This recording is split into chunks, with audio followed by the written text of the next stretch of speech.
Welcome back to our championship match brought to you by Honest Illusions Multimedia, in HD no less. Frank, looks like we have a true clash of the titans on our hand here for our championship match. Yes, we do. We have two of the world's best bowlers, in Parker Bowen and Major Mika, going for the $10,000 first prize. Well, we had an excellent field of bowlers here. A number of top-exempt professionals bowled, some of the best amateurs in the Northeast bowled. But I guess we shouldn't be surprised that the two left standing at the end are two of the top players in the world right now. Starting off our match, Parker Bowen III, who needs no introduction. Everybody that's remotely familiar with competitive bowling knows exactly who this man is. Parker resides in Jackson, New Jersey. Made the trip up here to New Hampshire, and I'm sure he's glad he did.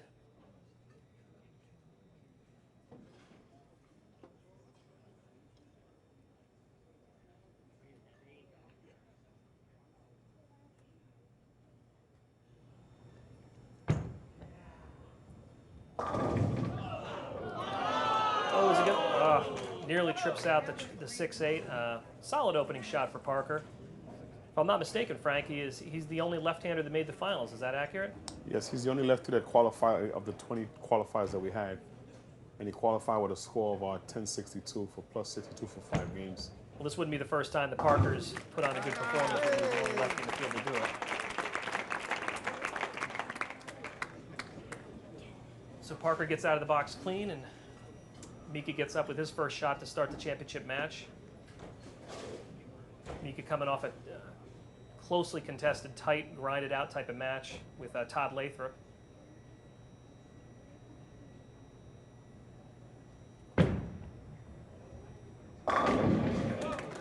Great first shot, nearly a stone 7, and to me it looks like he made an obvious, dramatic move to the right, a little more square, and definitely playing that right lane differently. Let's see what he's doing on the left lane.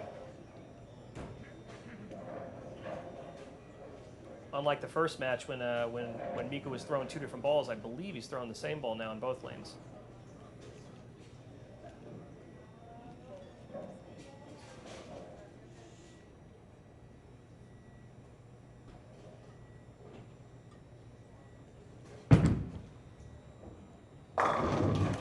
Beautiful shot by Mika. I'm wondering if strategically he understands that the lane condition is really challenging, and maybe now's the time to just be a little bit more direct, a little bit more firm, and just jam the ball in the pocket and keep himself out of trouble.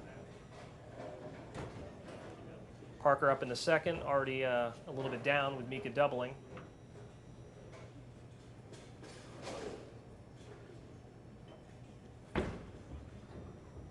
Great shot, kicks the 7 pin out, seen it 1,000 times. Parker really a true immortal in the sport, Frank. The man's got 31 or 32 titles. I'm sorry I don't know for sure because I've seen both numbers written down. I believe he's got 17 regionals, 4-time Steve Nagy Player of the Year. He's got just a beautiful flowing game, just great rhythm to his game, and you can understand why it's stood the test of time.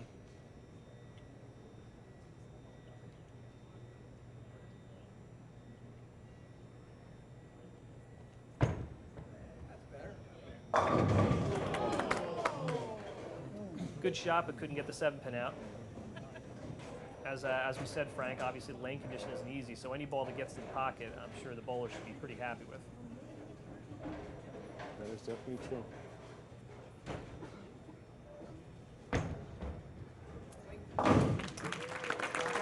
Parker converts the spare, finds himself down a little bit early. Mika is the defending champ for this tournament from last year. And last year in the championship match, when he bowled in the semis, he was also playing in. And in the championship match, he moved out to the gutter, and he was able to bowl a really good score to win the tournament. That's real interesting info there, because Mika's obviously made a move to the right this time, too.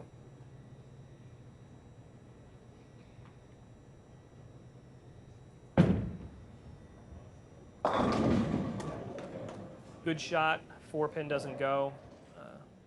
Like he really made a good delivery there and caught a handful again. You know, you referenced last year, Frank. This is the 3rd event for the WBB, but it's the first time that you've actually partnered with an established tournament. After Mika shoots a spare, we'll talk about that a little bit. Whoa! Glad we weren't talking while he shot the spare. Mika whiffs the 4 pin, and instantly, Parker's right back in the match. That's, you know, that was hardly expected right there.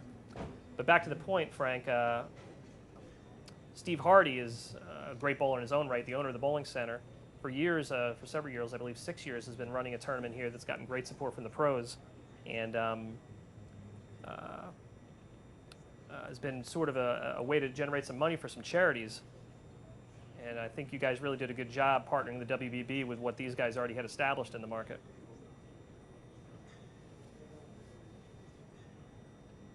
Mika up here in the fourth, trying to come back after the missed 4-pin. Great shot, loose as a goose. Sometimes missing a 4-pin like that, and every bit of tension that was on your body instantly leaves. See Mika smirking there. He's practically laughing at himself. James, going back to what you were saying, it was great to work with Steve and Lisa Hardy up at Strikers East Bowling Center and to be involved in this wonderful weekend that we had up here. All right, Parker Bone up here in the fourth, looking to get some strikes going here. Parker clearly got quick or lost it off his hand or both. Leaves the half loaf bucket with the 10-pin. 5 count on a spare is not good, and obviously not an easy spare to make. Yeah, I understand the High Hopes Foundation, Dana Depew, the director of the High Hopes Foundation, and Steve Hardy have really been doing some special things here with this event, and from what I understand, you guys really were able to raise some great money for that worthy charity. Great spare, Parker. Excellent spare. Yes, it was an outstanding weekend with the High Hopes Foundation raising money for charity, and the bowlers showed great support. The fans were wonderful with the support of the High Hopes Foundation, and we look forward to being here next year again to support this wonderful event. Yeah, Steve and Lisa Hardy, their staff does a great job. They get volunteers. I mean, this really is becoming a premier event in the New England area, which is really rich with competitive bowling.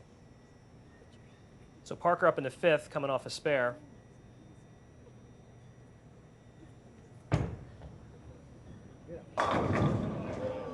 Solid 7, great shot. And there's an example of you know, what makes these guys so good on tour. Parker didn't get off the ball well in the fourth frame, obviously left the 5 count, comes back right behind it and throws one about as good as you can throw it. So even though Parker's down a little bit, he's been in the pocket 4 out of 5 frames. Covers the spare and passes the baton back to Mika. If you watch Parker throw those 2 shots in the left lane, he may need to try to get a little bit more forward roll in his ball to carry the corner out, to carry the 7-pin out. Good observation there, back-to-back 7 pins. He's probably going to have to try to find a way to get the ball there a different way.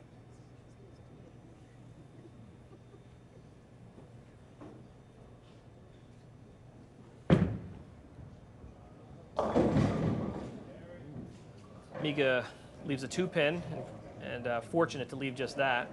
Looked like he got a little quicker. He got the ball right again.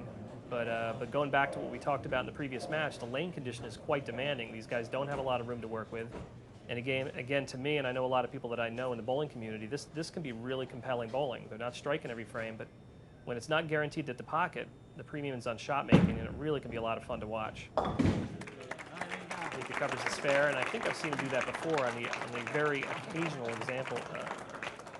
Not example, but the occasional time that he does miss a spare, you can see him on the next shot, mocking himself a little bit when he covers a spare.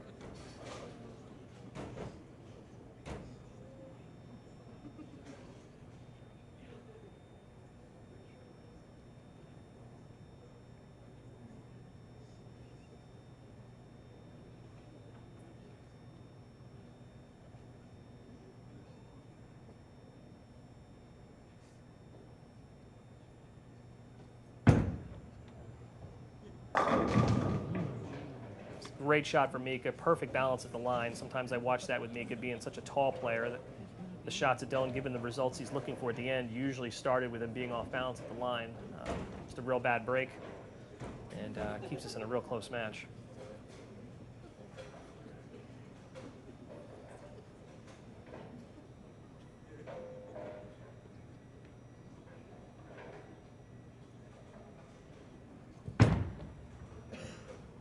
Speaking of off balance, luckily it was just a 10-pin. He slipped there a little bit. Yeah. something. He wasn't real comfortable with something. So now we go back to Parker. Really doesn't look to be lost in any ways, but he really hasn't been striking. So we're borderline an even match here.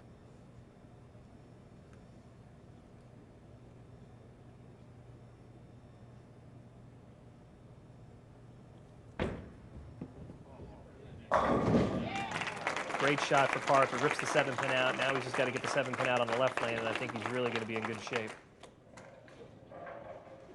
I'm sure he's going to make some kind of adjustment with his hand to get the ball to probably roll up a little bit earlier. He's extremely, yeah, sorry, Frank. He's an extremely versatile player.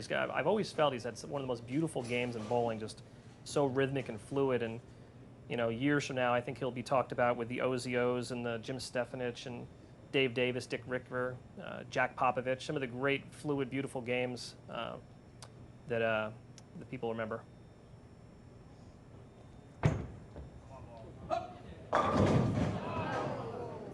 Another 7-pin on the left lane, and I think Frank hit the nail on the head. Parker's going to have to do something with his hand or something with his speed. Something he's going to have to do something to change his angles to get that 7-pin out. We've already established the lane condition isn't that easy, so it's not going to be the type of thing where you could just pick up a new ball. I mean, that would be taking a big chance at this juncture of the match. Not saying you can't do it, but it's pretty gutsy. Parker seemed to be a little disappointed. I don't know if he was distracted by one of the fans along the left side of the approach there, but nonetheless, he didn't get the 7 out.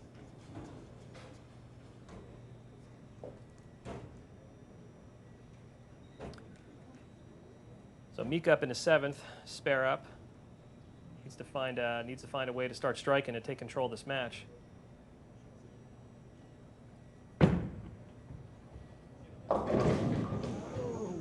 Gets it wide again, and this time the 10-pin stays with the 2-pin. Seen a lot of 2-pin leaves in these last two matches. You can see right there how easy it is to get the ball a little bit right of target or just not get off it clean, and the ball pushes the extra 2 or 3 feet, and that's really all it needs to end up with a bad result. We're talking with some of the bowlers while they were bowling this weekend. They talked about the front part of the lanes were hooking a little bit more than the back. As you can see, as Mika missed to the right a little bit, the result was the 210. That's a great observation. Unfortunately, Mika couldn't cover the spare. When you get that kind of lane condition, the bowlers are often forced to do different tricks to get the ball through the front of the lane clean. But a lot of times they'll force it through the front of the lane where there's friction, and then the ball catches the oil down the lane, and you don't get the back end reaction you're looking for. That's really the battle that the best or the better bowlers are constantly dealing with on challenging lane conditions. So while sitting on the bench, Parker Bowen takes really his first lead in the match.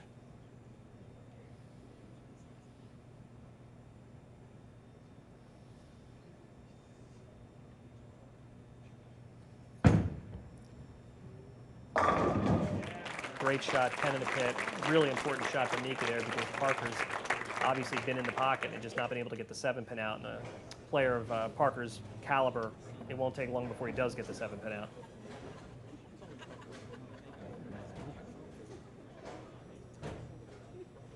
So Parker hasn't even struck on this left lane yet, or on this right lane at all, if I'm not mistaken.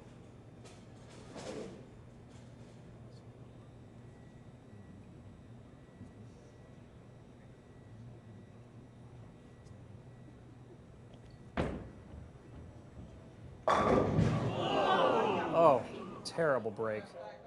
Great shot, Parker Bowen. Dead solid, stone 9. As a right-hander, when I would leave the stone 8, I wasn't miserable about it because it generally meant I had good ball reaction. So as long as it didn't cost me money, I was actually kind of happy. But you don't want to see something like that in a championship match. Really, not a good time for that. And as you watch that first shot Parker threw, you saw the ball roll up to the pocket a little bit stronger as opposed to when he's on the left lane. The ball is kind of laboring a little bit to the left a little too much. Well, the one thing Parker's got going for him is he seems to have the pocket, or is in control of the pocket on both lanes. So a couple strikes here could be all he needs. Let's see if he can make the right adjustment to get that 7-pin out here.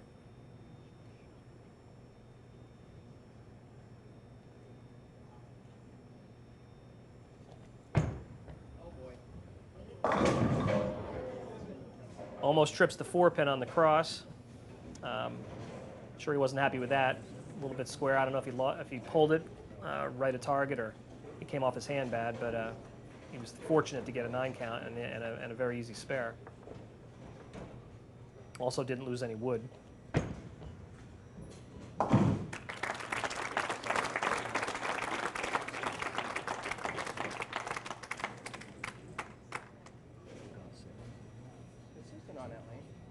So now it's up to Mika. Mika's in a similar situation as he was in the last match, where he has a chance to strike out in the 9th and 10th and put the match away and shut out his opponent.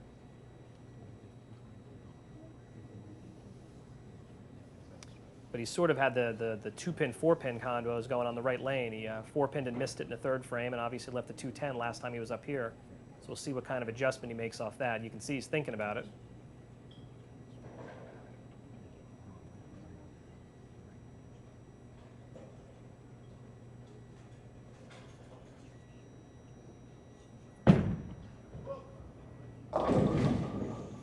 Comes up light again. Fortunate to leave just the 2-pin.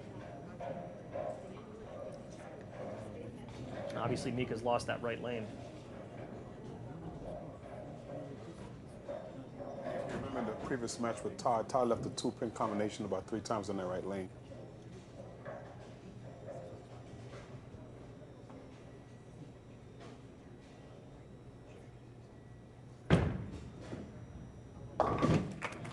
Covers the spare comfortably.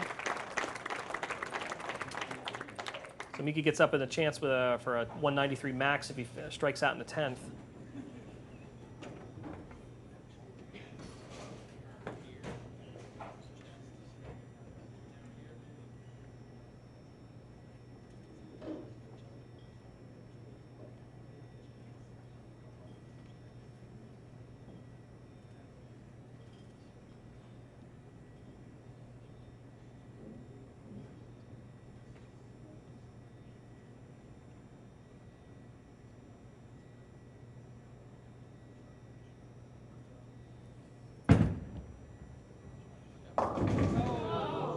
Right through the face, big split. A little bit left to target, and he caught a handful of that one too, and that's all it takes on this lane condition, as we've seen time and time again. Obviously, not very happy right now. Actually, a makeable spare. You see bowlers make this spare a lot, but this is going to be even harder because there's oil to the right, so it's easy to just miss everything right or get it to hook early when you get it in. He's going to win this match while sitting on the bench. Yeah, as long as he stays behind the foul line, Parker Bohn is going to be your Miller Lite Scratch Challenge champion.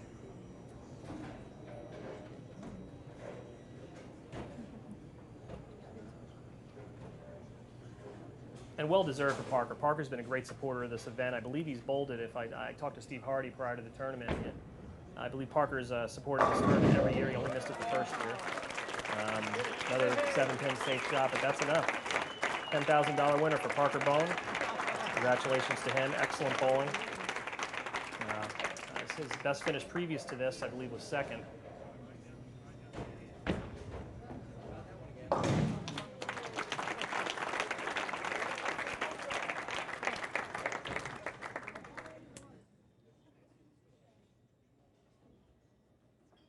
And as you can see, a clean game wins the championship match for the $10,000. I was just going to say that when you get on these kind of lane conditions and shot making and spare shootings at a premium, really a well-bowled game, but by Parker, it easily could have been a 220 or 230 game. Get a couple of those 7-pins out. Don't forget he's stoned another one there as well. So really a deserving champion, to say the least. So congratulations again, Parker Bohn III, your Miller Lite Scratch Challenge champion. Congratulations.